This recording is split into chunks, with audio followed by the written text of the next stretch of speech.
qui est là. Et puis après, voilà, par exemple, là, j'essaye de faire. Donc ça, c'est des boutures de lilas, pareil qu'un jardipote m'a donné. Bon, bah, j'essaye d'en faire un bonsaï.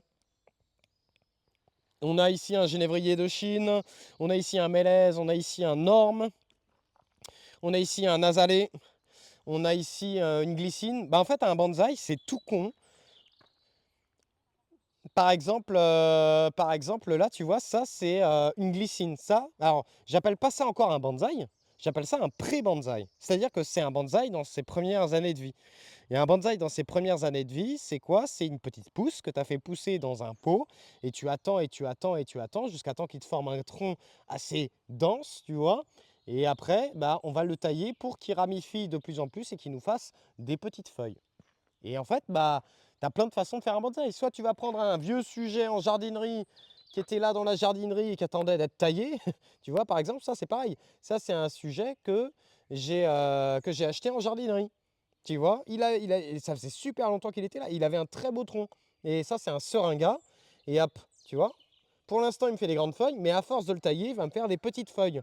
Et à force de le tailler, de le tailler, de le tailler, de le tailler, le tronc va grossir et il va me faire plein de petites feuilles. On a ici un Metasequoia.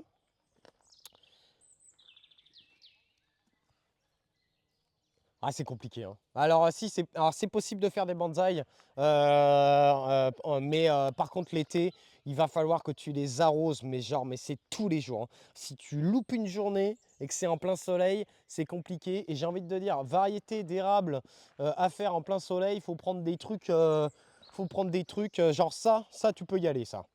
C'est un génévrier de Chine, là. Ça, plein soleil, il aime ça. Tu peux tenter des choses comme ça, tu peux tenter des ormes de Chine, mais par contre, il ne faudra pas oublier de les arroser. Et c'est tous les jours en été. C'est-à-dire là, on est au printemps, tu vois. Alors déjà, de tout l'hiver, j'ai rien foutu, hein. J'ai rien foutu. Il faut vraiment les laisser tranquilles pendant 3 4 mois. Je ne les ai pas arrosés. Je les ai laissés prendre la flotte, le gel, tout ce que vous voulez. J'ai rien fait et vous voyez que ça repart facilement au printemps sans problème. Après, par contre, là, au printemps, moi, je les arrose à peu près, allez, tous les 3 4 jours en fonction de la météo. Et puis après, plus on va avancer dans la saison, plus je vais rapprocher les arrosages jusqu'à temps que ça soit tous les jours. Au mois d'août, c'est tous les jours. Tous les jours, tous les jours, tous les jours, tous les jours, tous les jours. Si tu loupes un arrosage, tu fais crever le machin. Ça reste un petit pot. Il fait des températures parfois de 30 degrés. Et c'est pour ça aussi que moi, je les mets dans cette zone-là. Alors, c'est pas forcément le plus optimal parce que s'il serait un petit peu plus au soleil, il ferait peut-être des feuilles un petit peu plus petites, etc. Mais le fait qu'il soit à l'ombre, ça les met en fait en. J'ai pas besoin, si je peux louper un arrosage, c'est pas très grave. Le lendemain, ils seront encore en vie. Que tandis s'ils seraient vraiment en plein soleil, par exemple, sur ma table là, là-bas, là, si je loupe un arrosage, c'est terminé, le bonsaï il meurt. Et encore, même en les mettant à l'ombre comme ça, parfois c'est compliqué. Et donc sur ma chaîne, si les gens me suivent assez longtemps et qu'ils accumulent assez de points de chaîne, et puis bah tiens, c'est parfait, ça, c'est une super transition, les gars. Regardez ça. Donc ça, c'est parce que là, il y a 3 jours, on a fait les 10 000 followers sur Twitch, les gars. Et mes modos, ils m'ont offert un bonsaï, c'est un lilas des Indes. Et bah, du coup, on a fait tout. J'ai détaillé. Je vais pas le faire là, mais j'ai détaillé comment j'ai fait. Donc, on dépote le plan, on fait un nouveau terreau, on va tailler cette racine-là, pourquoi, etc., etc. Je m'amuse à faire un petit décor, etc.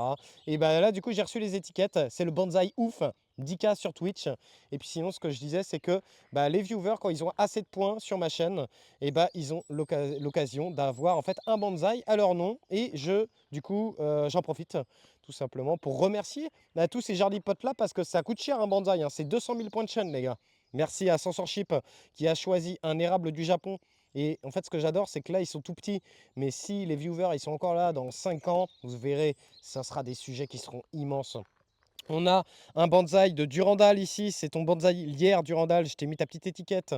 On a DJ Hand RF qui est très souvent là en lurk. On est sur un bonsaï, un frêne que j'ai récupéré du jardin. On a l'Ovioc qui est tout le temps là, c'est un merisier. On a le Mist, c'est son deuxième bonsaï, c'est un merisier. On a Kalan, c'est un jeune érable du Japon. On a Asehurakan, c'est un bonsaï pêché. On a Kobiak, c'est un bonsaï vigne. Et il y en a d'autres. On a un bonsaï de Géridor. Géridor, il a 2 ans son bonsaï, il l'avait déjà l'année dernière, il a